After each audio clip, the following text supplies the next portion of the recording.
Organise la chambre avec moi. Aujourd'hui, on va parler de l'importance d'organiser, d'épurer et de ranger sa chambre afin de se reposer profondément et pour vraiment se garder les idées claires. Et la chambre, pour moi, c'est vraiment un espace où est-ce que je déconnecte complètement du monde extérieur. J'aime ça.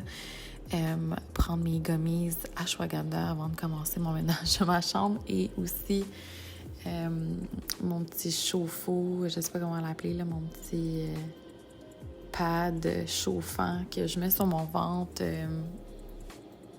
souvent en fait pour me relaxer. Et j'aime ça aussi utiliser des huiles essentielles quand je commence le ménage de ma chambre. C'est quelque chose que je fais diffuser aussi quand même régulièrement. J'aime ça, les huiles essentielles à la menthe ces temps-ci et l'orange aussi beaucoup. Celle-là, Stress Away, ce mélange-là, il y a de la vanille dedans, donc c'est vraiment quelque chose qui est très doux aussi. Je sais qu'il y en a des fois qui aiment les odeurs, tu sais, plus comme de lavande ou de jasmin, tu sais, dans la chambre. Généralement, la menthe et l'orange, c'est quelque chose qu'on va utiliser plus dans un bureau ou un espace où est-ce que justement on a besoin d'être actif. Mais moi, personnellement, je suis capable de bien dormir avec ces huiles-là. Puis je trouve ça, je me réveille, je trouve, et je suis rafraîchie. Comme je me sens rechargée, rafraîchie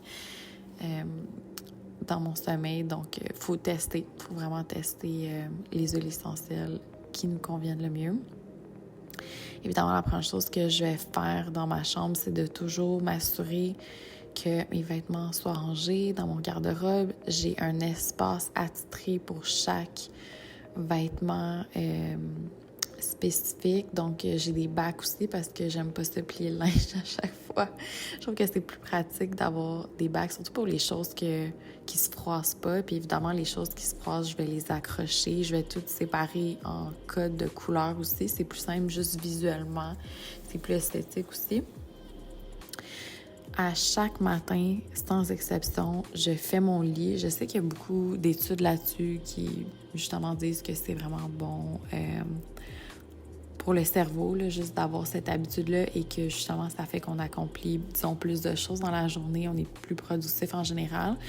Mais honnêtement, moi, la séance par rapport à ça, c'est vraiment parce que moi, ça me fait sentir bien. Puis c'est vrai que quand je fais mon lit le matin, après, je suis comme prête justement à commencer ma journée. On dirait que c'est comme un rituel dans ma tête, c'est comme automatique. Et pas juste ça, mais j'aime ça aussi le soir quand j'arrive dans ma chambre, d'aller dans un lit qui est fait. Je sais pas, on dirait que ça me donne une illusion d'être à l'hôtel. Donc ouais, faire mon lit, ça c'est un truc que je fais littéralement à tous les jours. Je vais toujours aussi... en fait, ça, je le fais peut-être aux 2-3 jours. Je vais épousseter, donc enlever la poussière qui va s'accumuler. Les feuilles aussi, des fleurs et des plantes que j'ai dans ma chambre. Ça aussi, c'est quelque chose de nouveau. J'avais pas vraiment de fleurs et de plantes avant. J'essaie de garder ça vraiment comme un monastère là, dans ma chambre. C'est tout blanc, absolument rien. Mais de plus en plus, j'aime ça ajouter des textures organiques à ma chambre.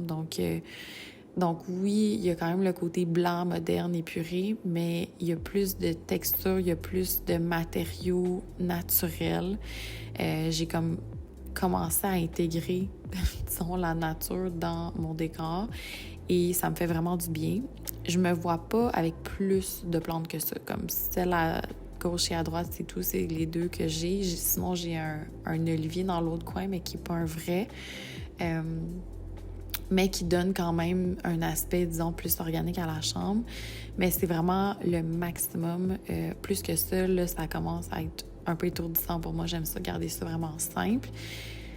Et un autre rituel que j'adore, c'est d'avoir des roses fraîches dans ma chambre à toutes les semaines. Donc, à toutes les 2 semaines, ça dépend le temps qu'elles durent, là.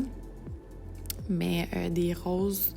surtout blanches principalement, mais roses aussi. Rouges parfois. J'ai remarqué qu'avec des roses rouges, j'ai un sommeil moins profond. Je sais pas si c'est psychologique. Donc j'essaie plus, disons, les roses blanches et rose. Et là, comme tu peux voir ici dans le coin, j'ai mon olivier là, que je parlais. Je l'ai trouvé sur Amazon. Il y a différentes grandeurs. Je trouve ça vraiment pas original parce que je sais qu'il y a plein de gens qui ont ça, mais honnêtement, je trouve ça juste vraiment beau et je trouve que c'est un bel ajout à n'importe quelle pièce. Ça vient vraiment comme élever la pièce. C'est beau aussi dans les salons.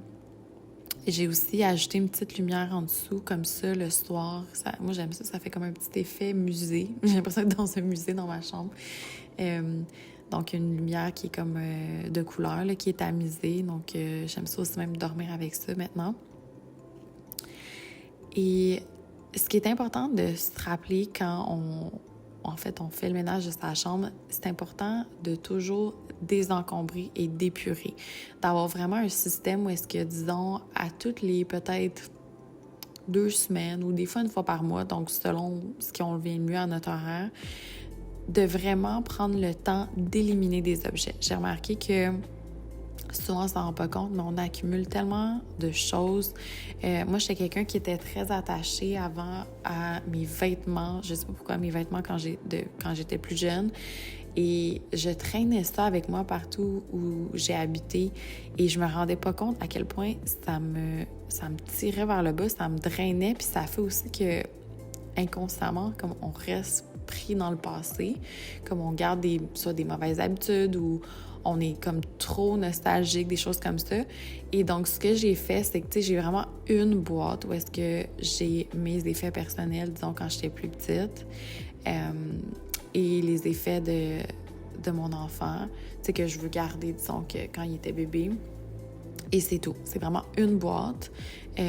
Comme ça fait que je garde vraiment l'essentiel. Et dans mon garde-robe, il n'y a pas d'élément qui est connecté au passé. Ah oui, ça aussi, j'ai trouvé ça chez Walmart. C'est tellement ingénieux. Je pense qu'il y en a aussi sur Amazon. C'est des petites boîtes, des compartiments comme ça qui ont des roues en dessous. Donc, j'en ai acheté 4 comme ça en dessous de mon lit. Ultra pratique. Ça, ce que je vais faire, justement, on est dans la transition de saison en ce moment entre l'été et l'automne. Je vais mettre justement tous mes trucs d'été, en fait, que je vais pas mettre durant l'automne et l'hiver. Donc, au lieu d'aller les mettre dans un rangement ou que ça soit plus loin, je vais simplement juste les mettre en dessous de mon lit. Comme ça, c'est beaucoup plus pratique. Et je vais faire l'inverse là, quand ça va être le temps, là, évidemment, au printemps, de faire l'échange. Donc, je vais mettre mes vêtements chauds en dessous.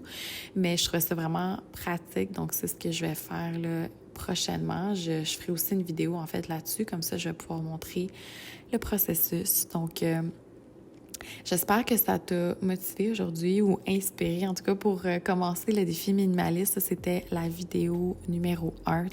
Et on va se voir demain pour la journée numéro 2. Bye!